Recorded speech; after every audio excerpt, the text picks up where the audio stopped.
It's time for Cutting Edge Consciousness with Freeman Michaels and Barnett Bain. Thought-provoking discussions and bold ideas from the edge of possibility. Welcome back to Cutting Edge Consciousness here on KKZZ 1400 AM. This is Freeman Michaels here with my co-host Barnett Bain.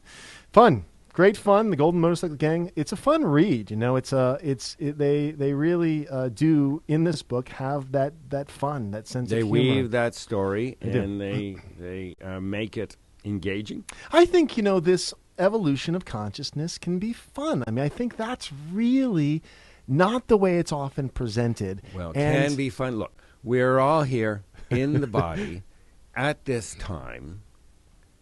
If you believe, as I do, that we are not victims, that we choose these things, then we chose to be here specifically now. And in my own framing of it, it's the most exciting time ever, and I feel as though I have the opportunity to live two lives. 2 lifetimes in the one incarnation. I've come all the way up to, I'm 58 years old now. I've come all the way through these 58, 60-odd years from a particular worldview, a particular paradigm of relating to all that is, basically that the present is the result of the past. Right. And as that is sort of fading out, what is fading up, there's the filmmaker in you. there's the filmmaker in me. Is this whole? I'm actually making a film about this right now. Yeah, I know you are. I know you sent me the As script. what is fading up is an entirely different paradigm. That the present is the result of the future, set against the backdrop of the past. That is such a beautiful. That can only happen when we become close enough and intimate enough with all of the beliefs and all of the conditioning that we constantly keep dragging with us. Yeah. And so that life starts to become more dreamy. So I don't know where this is going to go. And right now it's very chaotic and dissonant as we sort of see the hold of the present as the result of the past mindset kind of collapsing. It's amazing. You open the newspaper, and on one column there's a horrendous story of everything is going to hell in the handbag.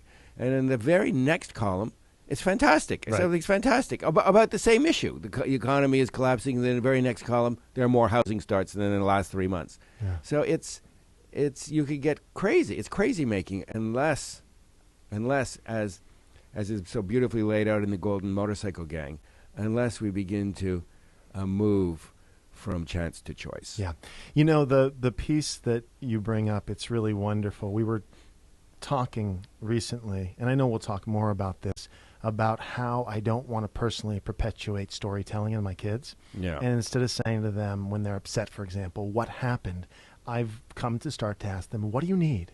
So I can address the feelings at the place they're at with them. That's great. Versus always having to tie them so tightly to a reason that they can, and this is really my own personal journey, and I know it is for you, to allow feelings to come up, but not to keep running back to the reservation, running back to the story, contextualizing everything in this sort of frame of reference that we're clear on some very real level doesn't work so well for us. In other words, I don't want to keep repeating the past.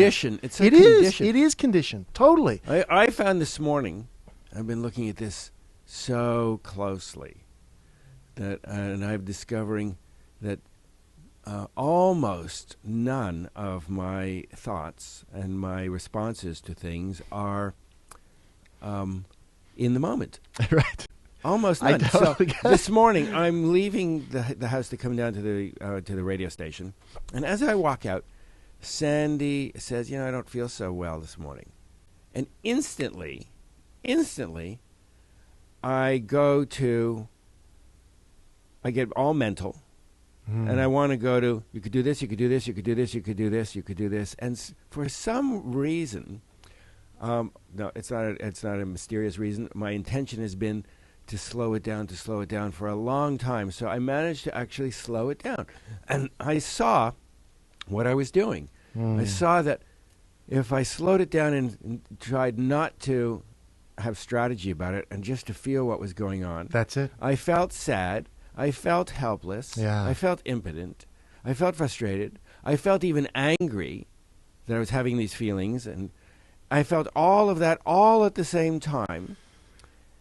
And I see that all of the other thinking was a way not to have to feel that, not to have that experience. And when I was very little, it was important then because I probably would not have survived some of the things that went down when I was very little. There was a way that I could protect myself, but I'm no longer very little. And now that I'm beginning to foster a relationship with what I've been adaptively hiding from, it's not that scary. It's exciting. Yeah. You know, this is so interesting you bring this up. In the book, of course, Jack talks about his alcoholic father and hiding from him. Mm-hmm. I love, there was this little piece that he dropped in, Jack Canfield dropped in, that was really brilliant. He said, I've learned to listen. And that's what you're talking about. I mean, we're talking not simply listening, yes, to other people. Listening sure, to that's ourselves. fine. But it's really first listening to ourselves and being open to the emotional flow that comes up. This is precisely what I'm saying. And of course, you responded to what I was talking about with my kids. But of course, myself, what do I need? What do I need so that I can hold all of this? And with that perspective of all the stuff that's coming up for me, all the fears, all the stories perhaps, let them all flow at the same time with a consciousness, a container, a sense of myself that's big enough, I can then start to make choices. Because before that happens, I'm reactive. You're being reactive, Yeah, and we don't even know that we're being reactive. We think we're making choices, Right. although the menu of choices is very restricted because it is a menu that is consistent Right. with, it's like a funnel, and as you get down to the funnel, at the top of the funnel you have these huge possibilities, and you go closer to the bottom of the funnel, gets reduced to probabilities, and by the time you get to the squishy part, the little squishy part, which is all that's left after, that sticks into to us after we've been reduced by all of these adaptive choices. The only thing that's adaptive decisions to not feel this, not feel that. The only thing that's left are these probabilities. You get 2, you get 3. Yeah, well, this is the thing. Same ones all the time. This is the thing. We think we've done something so differently, but then we look back and realize, oh my goodness, it's patterns, it's cycles, it's the same thing. It's Groundhog Day. I repeated the same story in a different context with different players, but it was the same thing. I imposed it. We change by breaking down the structures. That's it. That render all the probabilities and all the possibilities into actualities, that take all that is and render them down into the squishy part. That squishy part gets opened. We have more possibilities and more choice, more ability to make choice. And the choice is now a more empowered choice. And now we are on the edge of possibility. When we own all this stuff, we get to the edge of possibility.